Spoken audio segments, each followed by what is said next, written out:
Elizabeth. Elizabeth, may I work for you? Thank you.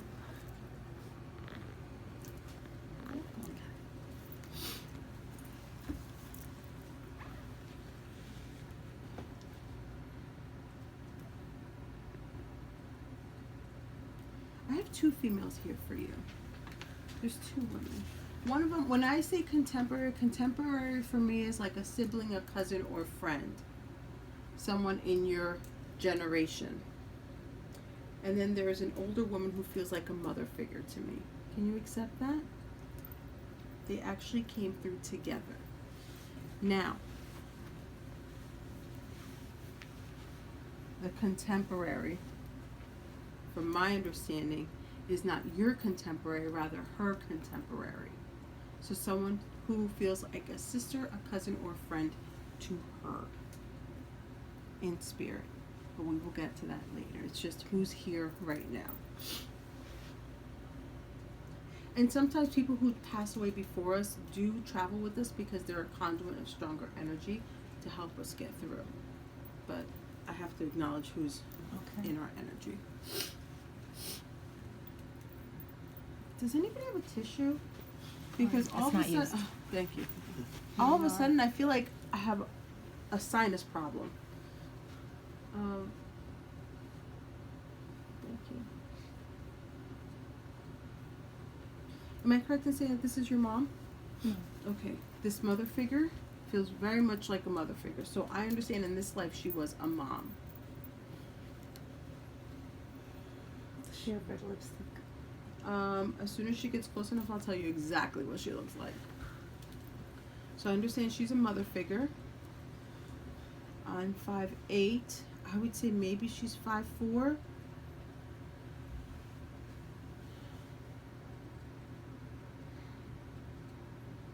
She has very pale skin. Yes, she does have red lips. That's my Aunt Lily. Thank you.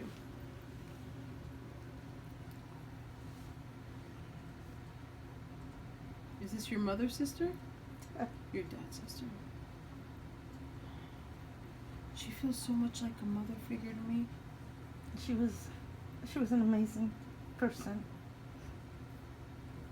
She dealt with a lot of cancer children. She worked the hospitals every day. Oh, okay. Because I feel like she really took on that mother role. And when they cried, she cried. When they died, she died. A little bit of her died. So she had no physical children of her own? She did. She had 4 and adopted son. Oh, wow. She just feels like all mother to me. She was.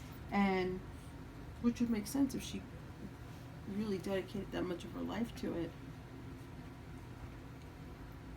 She wouldn't trade a minute of it. She wouldn't trade a minute of it. There's something about a broken heart. Something in regards, I feel like I'm going to die of a broken heart. I keep on hearing that. I keep on hearing someone say, when someone's saying, I keep on hearing, not that she died of a broken heart, but I keep on hearing this in conversation, dying of a broken heart. And I see a man and a woman talking, actually, how she's showing it. So for me, it's something she's overhearing or really overseeing. In regards to her, oh God, I feel very unsteady on my. I feel like I quickly get very weak in my limbs.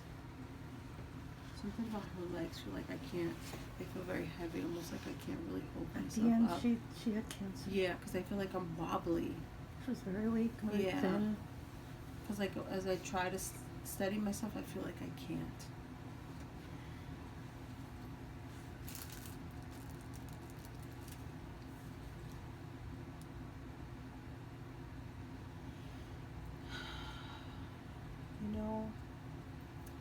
In life, I feel like she would be very graceful. She was. She really never left the house without her red lipstick I and her feel sweater. Like she said, but when it comes to passing, she said she felt like there was no grace in it. There was no mercy in it, and she suffered. She did. So when it was time, she said, I embraced it. I really embraced it. I was tired. I could see that. But I feel like even when she was feeling unwell, someone still took care of her face. My you accept that? my cousin Anna always put her red lipstick Because she on. said, even though And I her wasn't makeup. feeling well, they Always. knew to And still the take scarf care of and my the- face. Because they didn't want anybody to see her like that. She's so happy that they did that for her. She loved it. It allowed her to go at what she felt like was dignity. And she did. She had a lot of, she would always say that to me. And as you can see, I have lipstick on because of her. She would always say to me, a woman never leaves the home without her lipstick. Oh, that's And a she lot less truly pressure believed than the woman never leaves the house without a girdle. Oh, My God. grandmother used to say, don't leave your house without a faja. God, I'm No. tucked in places that Oh, don't God, exist. no. She was very dignified. But she's saying it allowed her to feel like she was leaving. Based on her terms. Yes. If she had control over anything, and then she couldn't even do that. No. So when they started doing it for her, she was just so happy. That was my cousin Edna, who absolutely adored her mother. She took it, like, I could see her, like, rubbing her legs and her feet, like, massaging. She So- slept with her so she wouldn't yeah. be alone. She said, like, she just took care of her, and I could just feel, like, the legs go, like, hands on my legs, and just even every digit got massaged. Just before, well, I'm sorry. It's okay. But just before my father passed, she came to my dad and told him, I'm here for you and I will bring you home. She's so good. She said that to my dad. She's so Because good. my dad told me and my cousin, we were together. She's so good. She's so strong. She was. She's so strong still. Oh, good. Very strong still. Good. She's plumping up a little bit as we're talking, I'll tell you that. And I feel like I quickly would need to get into the kitchen. And she goes like this. So she's calling someone over. And there's this woman who's definitely shorter than her. Like, she drops like 5'2". And she comes in and she starts taking over the kitchen. She's wearing like a house coat or something. My grandma. Thank you. I'm like, what are you wearing? That's My just her house grandma. coat. No, it's a house And coat. she was little. Yeah, so she came in like a storm and just started taking over the kitchen. Don't worry about saying hi to me. And they were very close. Yeah, her hair is like, see, her hair is done. Like, Oh, God, yes. Yeah, her hair is done. Like a set. Those curlers Yes. were always, yes. Pin Set. curls, yes. Yep.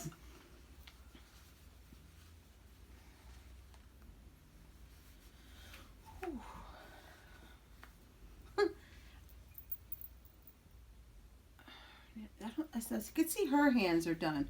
I don't see your grandmother's hands No. done. She wasn't your, as fancy. your aunt's nails are done. Your Yes. grandmother's nails are not done. And her legs would have been shaved. Yep. But she's like night and day. Mm-hmm. Glands and guts.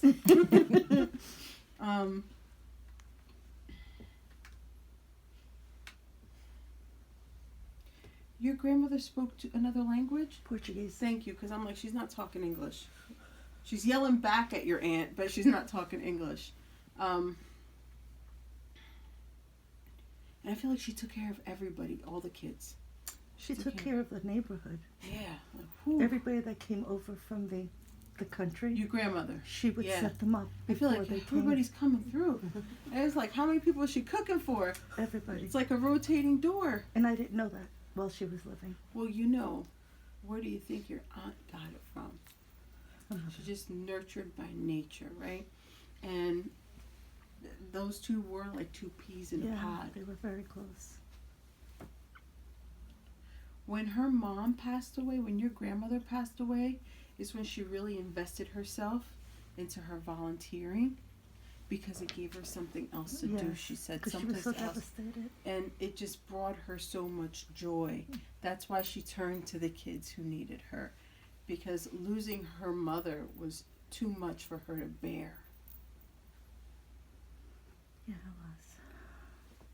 Hence, full circle, bring me back to how she felt like she was going to die of a broken heart.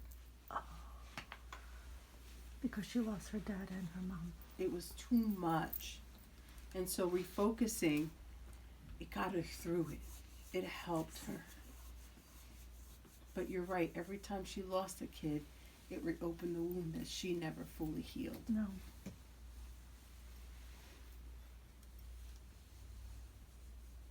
She was lucky to have those kids in her life. She always felt that. She really does. And she was lucky to have her kids and her family in her life. And how she loves, period. Not just them, like how she loves. Like it. There are some people who are just good people who have kind hearts, and there are some people who are all heart, and she was all heart. She was quick with her mouth, though. She was really like. She was sassy. Sassy. Not truck driver mouth. No. Not truck driver mouth. Just very quick. classy. Very quick. Like she wasn't gonna skip a beat. No. She didn't drive? No, she lived in Lisbon, Okay. and it was too city for her. Okay. So her husband always drove. Yeah, because she's like, I didn't drive. No. I feel like she, or got on a train or a bus or whatever, but she Yes. was not the one driving.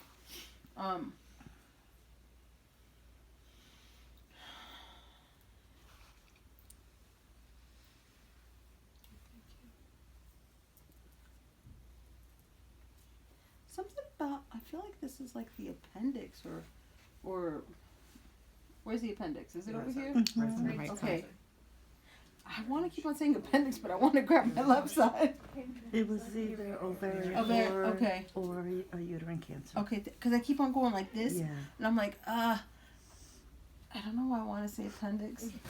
I know why I want to say appendix, and I'll tell you why. It's so funny how they use their own bodies.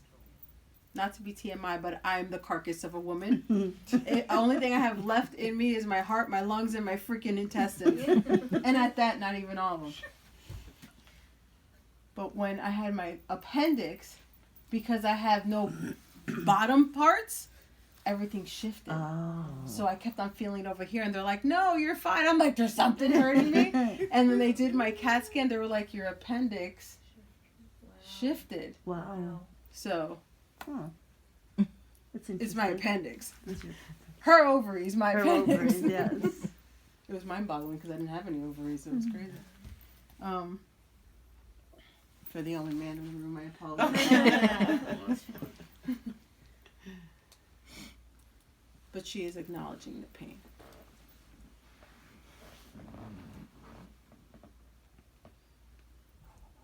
She brings me to the month of July. My father's birthday. We're going to be bringing him in.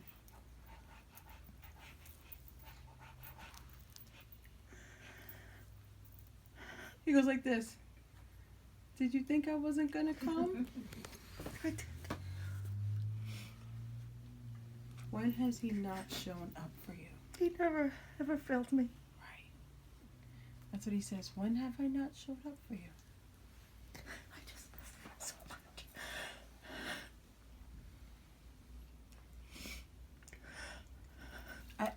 Quickly, he's like the soother. Okay.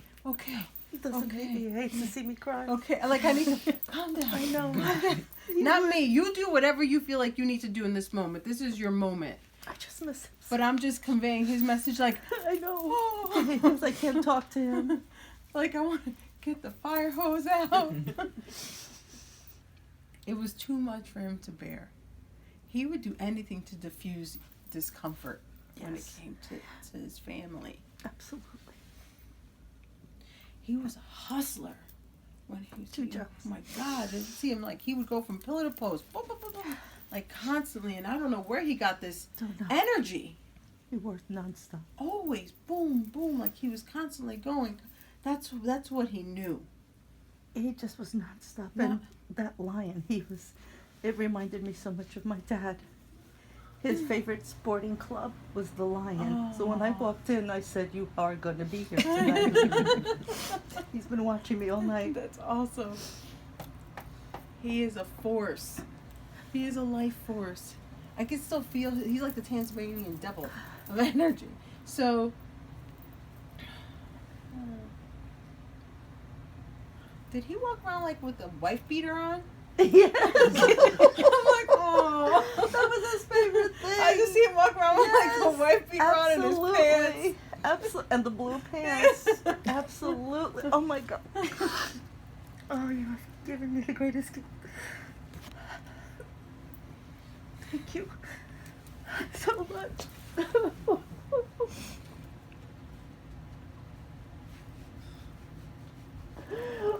You're welcome. You're So sorry. good. No, this is your moment.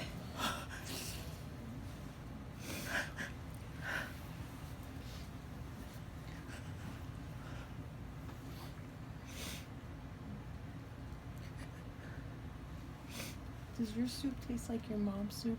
Yes. Because he said you make a damn good soup. He would always ask me to cook. Yeah. He was like, because your soup tastes so much like your mom's. It's just the right creamy. He loved it. He wasn't hard to please.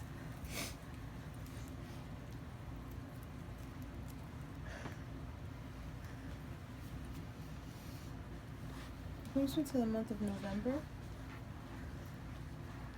And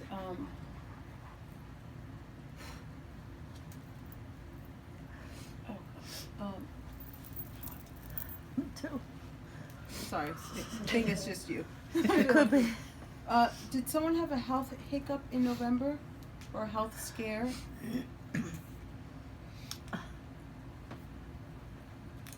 My father developed really very tough melanoma, Okay. which then ended up with a brain cancer. And I have, I'll show you that. Oh. And I had reoccurring dreams of him saying to me, "You need to take care of that." And I kept saying, "I know."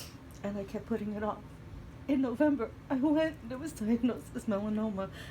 That day when he came through to me, he was so adamant, and he never talks to me like that. And that was the day I found out. Thank you. He says you're okay. Yeah, it's like 100% cancer-free. So he said it was just a scare. Just to make sure I take care of myself. Mm-hmm. He came to me in my dream. Has he ever let you down? Never in my whole life. Nothing changes.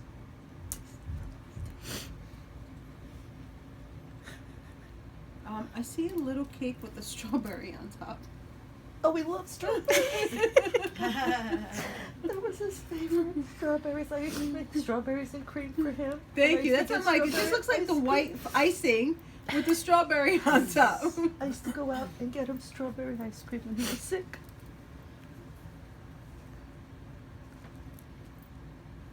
So sorry. You'll never know, dear, how much I love you.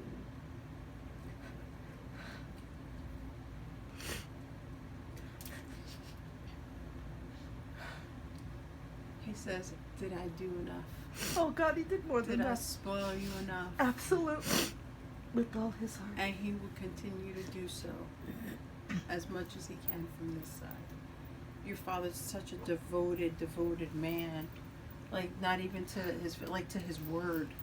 Oh God, his word was everything. And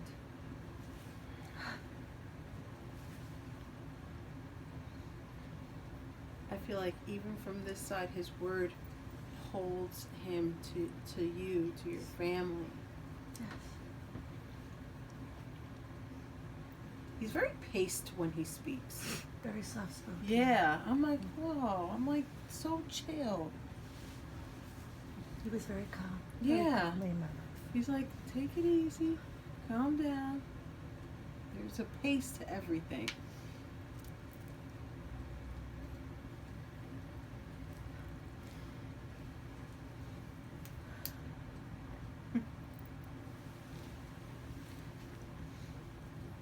When I come for you, you're going to be much older. You've been talking about thinking about death or something about death. Is that correct? I keep saying I don't want to be 100 and still be on this earth. I don't want to. So, and I keep saying that, and I go, don't you make me stay here until I'm 100. Well, now you know what happens every time we say Oh, something. The opposite God, happens. I'm You've been gonna 200 now. Oh my God, I didn't want The that. truth is that sorry. Oh, what a problem. My bleeding heart. It runs in my family. I know, right? I don't want to live to be 100. I don't. And I say that all the time. My husband gets really mad at me. Right. See, nothing wrong with that, huh? No, it's all right. Everyone's fighting to live their longest life. He's like, take me out at 80. I do. I said, that's my great uncle who was 85. And he goes, you realize I'm 85, right? And I'm like, okay, but maybe you're here too long. I don't know. There's no too long. I know. Everyone really has their time. I don't want to be here when I'm 100. That's all I got to say. Well, up what's there. wrong? What if you're kicking and vibrant? I'm not. I limp and I gimp and no. Yeah, I know. I limp and I gimp and I'm like, give me 50 more. I'll be bad on wheelchair too. Oh, God. Like, I'll go. I don't want to be a burden. That's my biggest thing. Was your dad a burden? Never. Your mom? Oh, well, she was, still is. I'm sorry, it's the truth. Is she 100? She's getting there. I'm sorry. She is a contender. I have it on good accord that you got time. Okay. You know? Go walk in, spice up them legs and joints. You got some time on them. Oh, God. Help me now. So to bring some resolve to that conversation you keep on having, Be here. we're not quite sure what the rush is, but Maybe you I know. want to be with him. he's right here. Yeah, I know he is with me a lot. He's right here. Can I ask you one question? You can ask him whatever you want. Does he Yeah. know about my mom and what she did? Why are you disappointed? It shattered our life. It shattered my life. The idea of what life is? Yeah. I think that's more like it. He's fine. He's not someone who likes to air dirty laundry. No. No. So we're gonna beat around this bush a little bit.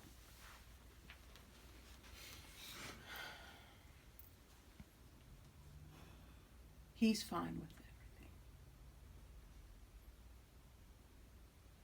everything. Okay. And like for the first time in this conversation, he got very like, just serious. He's fine.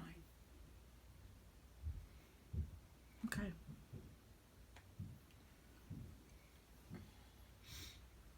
I feel like this should be offensive to him. It went against everything he believed in. And I want you to know that he's saying he's fine. Okay. There's no right or wrong way to go. Can you accept that? I absolutely can. But he will not make a judgment call on her.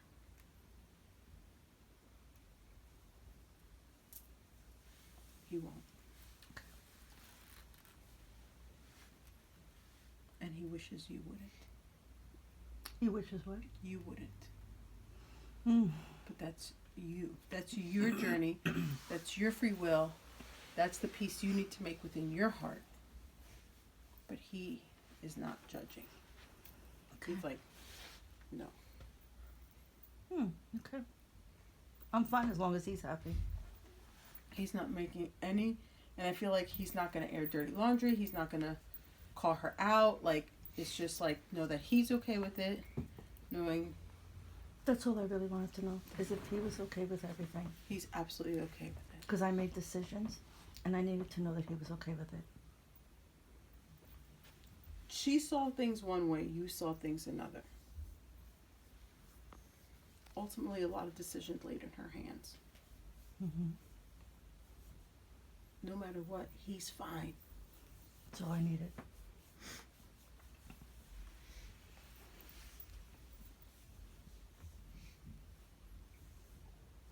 He spent his life taking care of you and her. Absolutely. Every minute of his day. And he trusts her. Okay. Can you accept that? I know. That's going to be a pill for you to swallow. I'll have to think about that one. And that's fine. But from where he's standing, he's fine. That's all I needed. A lot of the decisions made were made from a very human point of view. We are human. We have a brain. Our brain is a place of fear and ego, and we think right and wrong. In spirit, all these earthly things don't matter. Good. So the things that you're putting emphasis on don't hold weight for him anymore. That's nice to know that. Okay? That was great to know. Thank you. Thank you very much. Thank you.